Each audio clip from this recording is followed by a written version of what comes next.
to only the finest in men's clothing. The Live Viper 6 Skyview Network, sponsored by Terry Lambert Hyundai. Right now on News Channel 6 at 6, leaders touring the RCCI today. What the future could hold for that facility as your News at 6 starts now. Live from Television Park, this is WJBF News Channel 6 at 6.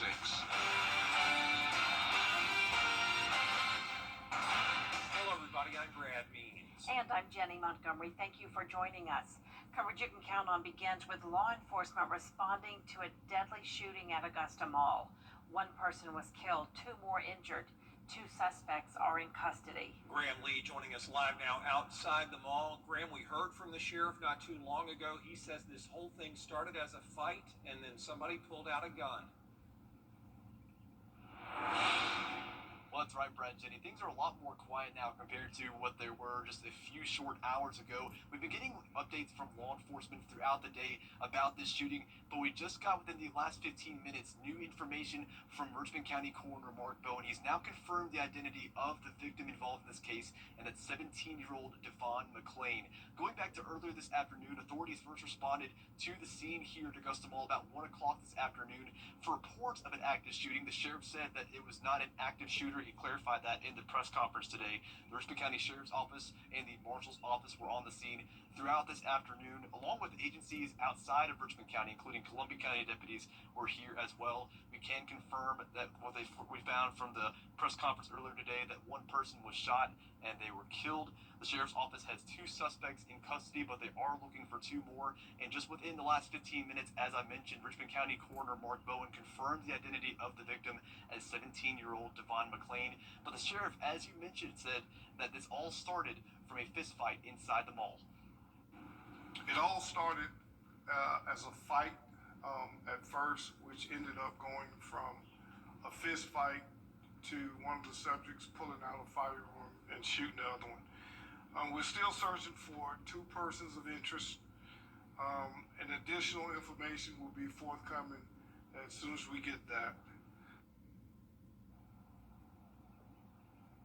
So the mall is closed until further notice. We're not sure if it will reopen tomorrow, but we're still trying to get those details from authorities. Again, as we mentioned, the Richmond County Coroner Mark Bowen has just confirmed the identity of the victim involved in this case within the last 15 minutes. We'll try to gather more details about this investigation as it is ongoing and very much active. There's still a lot of questions that we have about this that we're trying to get from law enforcement. Investigators are still trying to search through the details as well, so we'll be sure to bring you the latest and newest information as soon as it becomes available. For now, live in Augusta, Graham Lee, WJBF, News Channel 6. 17 years old, just horrible. We appreciate that, Graham. We appreciate Jenna keeping an eye on how things are going weather-wise. Seems secondary after what you just heard, but we'll check on it. Well, right now on our Terry Lambert Hyundai Skyview cam, we are already starting to see that sunset. This is Augusta Regional Airport. It was a beautiful day, a dry day as well. Here's Live Viper 6, where you can see it's nice and quiet here in Georgia and South Carolina. We do have showers and storms well to the north and west of us ahead of a front. That'll eventually be impacting us on Thursday, but in the meantime, I hope you're enjoying this nice weather. We're sitting in the upper 80s to low 90s. It is a warmer day, making it feel like summertime again. 89 in Wrightsville, 85 in Sparta, 90 in Waynesboro. The heat index got into the low 90s today. Now that it's starting to get a little bit later, it's only feeling like the upper 80s to around 90 exactly in Augusta, Waynesboro, Aiken, and Allendale, with winds coming in very light out of the west, 8 miles per hour in Aiken, 6 in Waynesboro. And for the rest of your Tuesday evening, we will stay mostly clear. We'll drop to 75 by 9 p.m., low 70s by 10. And looking ahead, rain chances are on the rise. We can't rule out a stray shower tomorrow. And then we have a higher chance of rain and storms Thursday and Friday, along with the possibility of severe weather. And temperatures will cool back down into the 80s very soon. I'll have more details on your forecast coming up shortly, but back to you. All right, Jenna, thank you. Augusta leaders taking a close look at RCCI as they prepare to decide its future. Some of the suspects accused in the House of Prayer investigation. This week marks 1 year since one of the worst storms in the CSRA's history. Today, we're taking a look at Hurricane Helene recovery progress in Aiken with Aiken Bureau Chief Sean Cabbage-Talk. Oh my God, the days after the storm, I didn't know whether we was going to live or die. Hurricane Helene left thousands of trees down, streets blocked, and homes without power. Last year, we met 6-year-old Dakota and his sister Kamar eating peanut butter and jelly in the dark. So when you woke up, how'd you feel? Very sad. Why? Because the light went out. Their mom, Victoria Stills Jenkins, says the storm sounded like a train. We had no power, no food that twisted for a while. We had to cook on charcoal. City leaders say the storm wiped out the city's power grid. Workers hauled away more than 140,000 cubic yards of debris and spent weeks restoring neighborhoods like Crossland Park. We had to go back to Crossland Park to access some of the areas that the power lines kept us from being able to get to. They had to completely rebuild the power grid. A year later, people say the neighborhood looks better than it did before the storm. Streets are clear, houses repaired, and trees replanted. Now it's quiet, everything's cleaned up. It seemed like everything went back to normal. Meanwhile, the Rye Patch and Hopeland Gardens are mostly back to normal with new plantings. Cleanup was a community effort, leaving neighborhoods stronger and better prepared for storms. Yeah, sometimes I keep more perishables. I keep water on stock now, and I make sure my gas is filled in my car. As for Dakota and Kamar, She like peanut butter and jelly sandwich with the lights on. in Aiken, I'm Aiken Bureau Chief Sean Cabbage-Stock, WJBF News Channel 6. We now know the names of the victims of last night's deadly crash in Columbia County. It happened on Washington Road at Carib Drive in Martinez. Investigators say an SUV was traveling at a high speed and crossed into oncoming traffic before hitting a car head on. That car overturned onto a third vehicle, killing both the driver and passenger. The victims are William Swint and January Hartley. Deputies say minutes before, the SUV driver was also involved in another crash at the intersection of Bobby Jones and Washington Road. Senator John Ossoff now says rural hospitals in the putting humans back on the moon. An update from NASA on the first manned trip in decades. Next. Stephen A. Smith.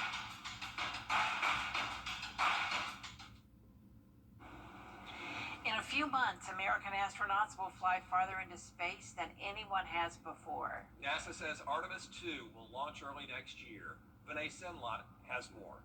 8.8 million pounds of thrust will ferry 3 American astronauts and 1 Canadian farther past the moon than anyone has ever traveled. NASA says Artemis 2 will fly at least 5,000 miles past the moon. When we are ready to safely launch, we are going to accelerate as much as we can to do so. Artemis 2 is scheduled to fly in April of 2026, but Tuesday, NASA's acting associate director Lakeisha Hawkins says it could be earlier. That window could open as early as the 5th of February. She says NASA will launch when the SLS rocket and Orion capsule are ready. Once the astronauts get into orbit, NASA says they'll practice maneuvers with the capsule. Then, in the middle of the night, the crew will get a wake-up call to set the course for the moon. Fortunately, physics cannot be defied. They'll get up, they'll do the burn, and then they'll go back to sleep again. From the far side of the moon, they'll use its gravitational pull to slingshot back to Earth. We did that on Apollo 8 and Apollo 13. What's different from Apollo this time, NASA will stream videos so you can watch the mission from Earth. We do plan 24/7 coverage of the mission. It's going to look a little grainy. NASA says the quality of video depends on the capsule's location. Turn us into somewhat of the Artemis generation, just as the Apollo generation. And if this mission is successful, NASA says Artemis 3 will put people on the moon in 2027. In Washington, I'm Vinay Senlot. Jenna back with us now with a look at the forecast. Well, the forecast has been really nice and dry lately, but we're finally going to get some rain and even storm chances later on this week. Temperatures are heating up, but cooler days are ahead and we're tracking the tropics. I'll have your full Bay for 6 forecast when we return. Strong lawyer. CNSCares.com. Hey, it's Anna Christina here at Jimmy's Home Furnishings, where we've got huge discounts and price drops to make room for furniture for the fall. Get major discounts on furniture for every room in your home. Jimmy's is the low price leader on all Ashley furniture, so why go anywhere else? We'll price match guarantee on all other furniture lines too. And as always, we offer free delivery and setup for all not a chain. We're family owned and operated. Jimmy's Home Furnishings, where it feels like home. It's bow time. It's bow time. The live Viper 6 Skyview Network, sponsored by Terry Lambert Hyundai. Weather headlines on News Channel 6, brought to you by Southpaw Roofing. Now, your most accurate forecast with WJBF Live Viper 6. Welcome back. I hope you're having a nice Tuesday. We've had beautiful weather once again today, starting out with a look at our Terry Lambert Hyundai Skyview Cam in Emmanuel County. Just a few clouds, overall mostly sunny, and we made it into the upper 80s to low 90s today. When you factor in the dew points that are sitting in the mid-60s, it is feeling exactly like 90 degrees out there with light winds out of the southeast. Current temperatures ranging from 85 in Washington to 91 down in Bamberg. Not much going on here on satellite and radar, and as we zoom out, you can see Georgia and South Carolina are completely dry, but we do have an area of showers and thunderstorms and even some severe weather happening around Missouri, pushing into the deep south now ahead of this stationary front, an area of low pressure. Tomorrow, we're going to be starting out dry, 66, some patchy fog possible. We'll climb into the low to mid 90s, and then we'll see the possibility of some isolated showers, but it really won't be until Thursday where we have a widespread risk of severe weather across the area for the first time in a while. It's been really a couple months since we've had a severe weather outlook to talk about. So gusty winds are going to be possible as this cold front comes through. So our futurecast tonight, not showing really anything going on. We're going to keep it mostly clear. Winds are going to come out of the south tomorrow. That's going to heat us up, and it's also going to bring us some moisture with the heating of the day. With that, you can see some isolated showers and storms can start to pop up, but nothing widespread tomorrow, and Thursday morning looks to start out dry as well. As this cold front gets closer to us, though, that's when we'll start to see some storms develop, starting in our northwestern counties in the afternoon, then pushing through during the evening. So it's really some nice sleeping weather for us, as we'll see a lot of that just end up being rain Thursday night into Friday morning. But still don't be alarmed if you hear some thunder, see some lightning. You can see the higher chance of that, though, will be in our northwestern counties. There's 2 p.m. That's where we're starting to see some cells that look like they could be strong to severe. But as it pushes through the CSRA, a lot of that activity weakens. Some people will actually stay completely dry, but then another round of those light showers comes through late Thursday night. So we're going to skip over Hurricane Gabrielle because that's not impacting us, but we do have 2 additional areas to watch.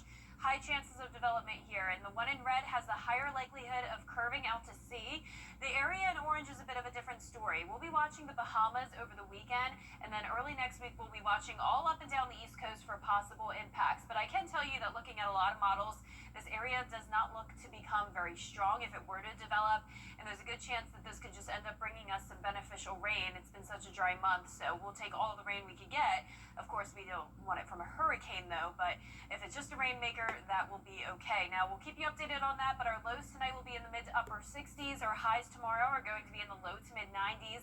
And your 10-day forecast is showing those mid 90s turning into mid 80s starting on Friday. A cloudy day with that 60% chance of showers and storms. A few storms over the weekend as well. And all of next week, it will be feeling like fall. We'll even fall into the low 80s, some upper 70s, with just some slight chances of rain. Now, congratulations to today's umbrella winner. That is Pamela Johnson from Thompson, Georgia. Pamela, you can pick up your Viper 6 umbrella here at the station and sign up to win yours on WJBF.com. All right, Jenna. Yeah. Coming up, the first ever meeting between Lincoln County and Strom Thurmond. We're going to hear from head coach Lee Homskis on what he expects from that matchup in sports. For over 30 years. If you've been in an accident, please call Mike Hostler Law Firm. The Coffee Club on News Channel 6, sponsored by Honda Cars of Aiken. The live Viper 6 mobile app. Download it today. Now, WJBF sports coverage you can count on.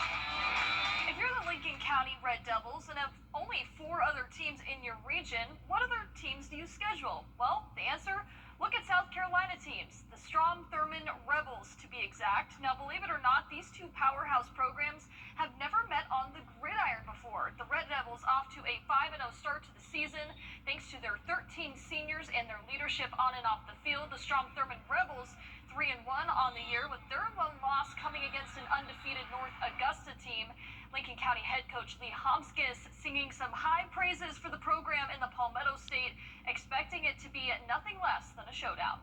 This team we've played in the last 2 years, a lot of talent incredibly coached. My hat's off to their staff. They do a phenomenal job with their kids, but they also have a lot of talented players. Very solid on both sides of the football. They're very fundamentally sound. It's going to be a lot of emotion in the ball game, and we're going to have to make sure that we weather the storm. And it gets down to blocking and tackling. That's what it's going to come down to. Kickoff set for Friday, 7:30 p.m. at Buddy Buford Field. Well, in college football, the South Carolina Gamecocks looking to bounce back from their 0-2 start in SEC play, hosting the Kentucky Wildcats this Saturday. South Carolina coming off a 29-20 loss on the road against Missouri, where quarterback Lenora Sellers passed for 302 yards, 2 touchdowns, no interceptions though. They now turn towards the Kentucky Wildcats as the Gamecocks lead the all-time series 21-14, including a 31-6 victory on the road last year. But Coach Beamer knows the team has work to do, especially with penalties and running the football.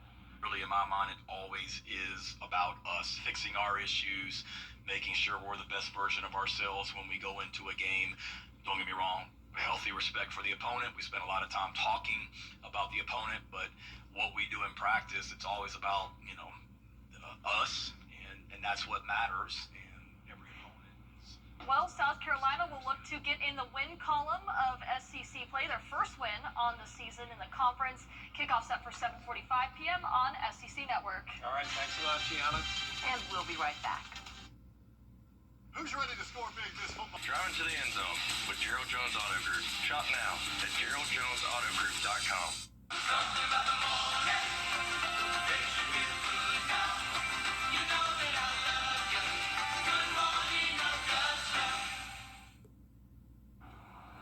A farmer in Russia just set the record for his country's largest pumpkin ever. More than 2,100 pounds. Took him 6 months to grow that gourd. He used specially chosen seeds, had a greenhouse that provided heated soil and air, and he beat out more than 3,000 people taking part of that competition. Impressive. Wow, saw a large watermelon Yeah, there. a couple of watermelons too. Great job, farmers. That is our report for now. We're back at 7 right here after World News Tonight. And then we'll see you again for News Channel 6 at 11. Have a great evening.